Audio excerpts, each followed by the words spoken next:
putting wire on them and bending them around. For a lot of you who are really novices, even that might appear really dangerous. But it isn't really near as dangerous as what I'm going to do.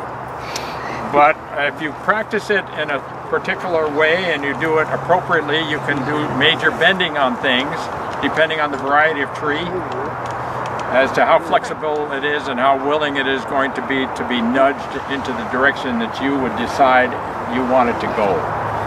And that always is a problem for novices or people is, well, how do you want it to look? Well, I can figure it out, but this is part of your evolution to figure out, gee, it'd really be nice if this branch was relocated down here, and how might you go about doing that? So I did do one last week. I changed this one right here. I bent this branch. This branch was coming right out here, just like this one. And so I hollowed it out inside, which you can see as you walk up here. You can see it's all hollow. By hollowing it out, I took the structure out of it, so it was weak. With it being weak, then you can bend it. And yeah, good.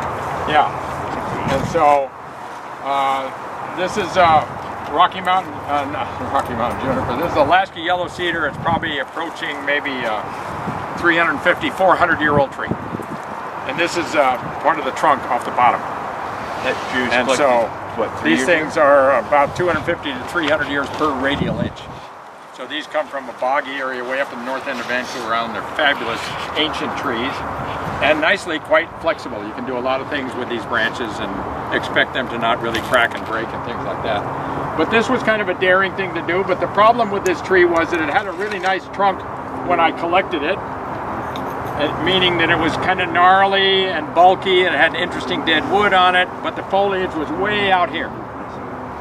And so to bring some foliage to proximity to this part of the tree, which is what, you know, a bonsai should really be kind of a condensed visual impression. Here's this big trunk and here's foliage in close. So how are you going to do it? So in this case, I just hollowed this branch out, and this branch was here, and I turned it upside down and just pulled it down here, and it's done fine. In a week, I've already got tips starting to turn towards the light, so it didn't know it was done. And so there's no reason necessarily to keep it wrapped up, so I unwrapped it. I had it wrapped up with this stuff. Normally, I would fill this groove with a bunch of aluminum wire to keep it from kinking, and I'll do that with this. But it occurred to me that this opening was this big, and if I filled it full of aluminum wire, I wouldn't be able to bend the branch. So I thought, well, I'll just throw caution to the wind because it was a sacrificial branch.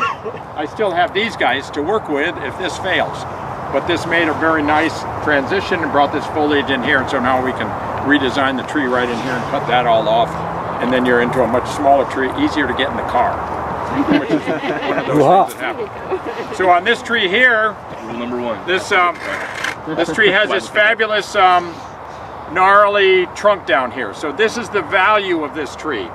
Is this portion here. Ultimately, I want to plant this kind of tipped up in the air so that you look at that and see that. But it did have this other original top on here. And it had this little branch in the middle of there.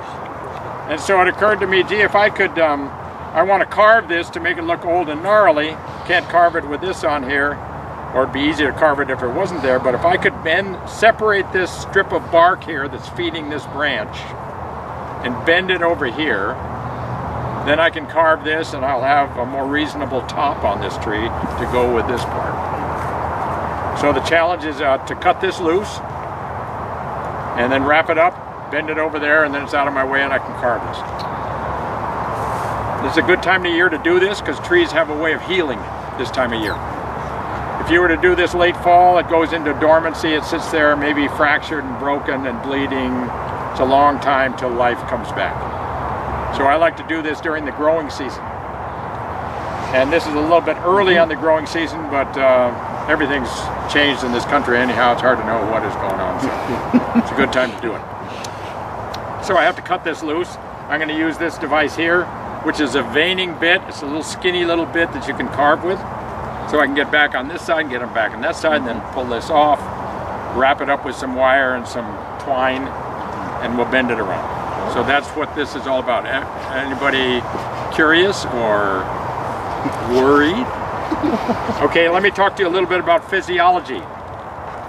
So what's alive on this tree is very little, especially up here. Down here, the only thing that's alive is this strip of bark, the cambium, which is part of that strip of bark, right underneath it, and then a little bit of sapwood. The sapwood is this woody part here. It carries water up the tree to feed the foliage. The foliage produces sugars and starches and sends it down through the cambium back down to the roots. On the way, it adds more thickness. You need 3 years of sapwood to be left on this to keep the water coming up. 3 years of sapwood on a thing like this is about 1/16 of an inch, because this is about almost 100 years old here in that radius.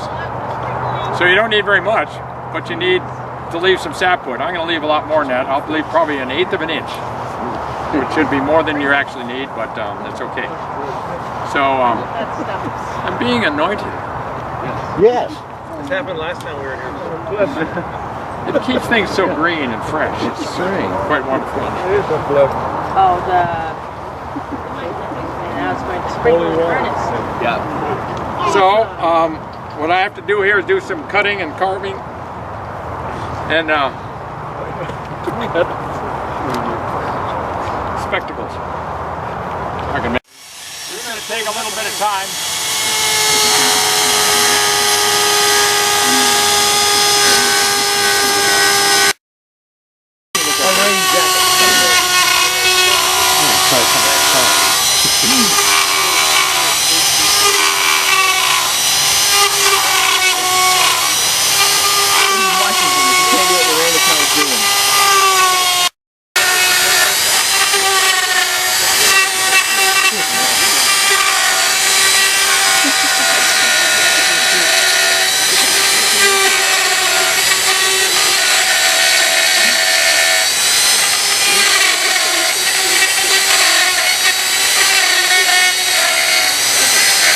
I feel stuff running down my back.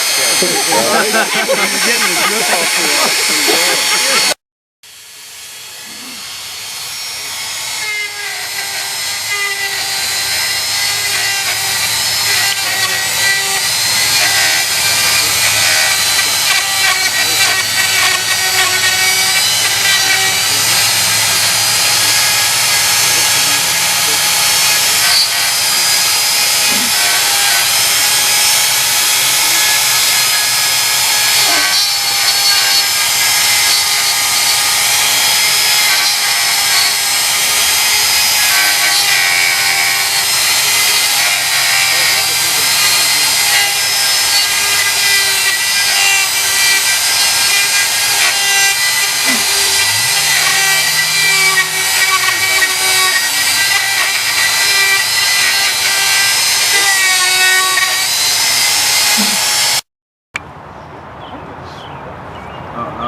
Separated on the strip, away from the wood.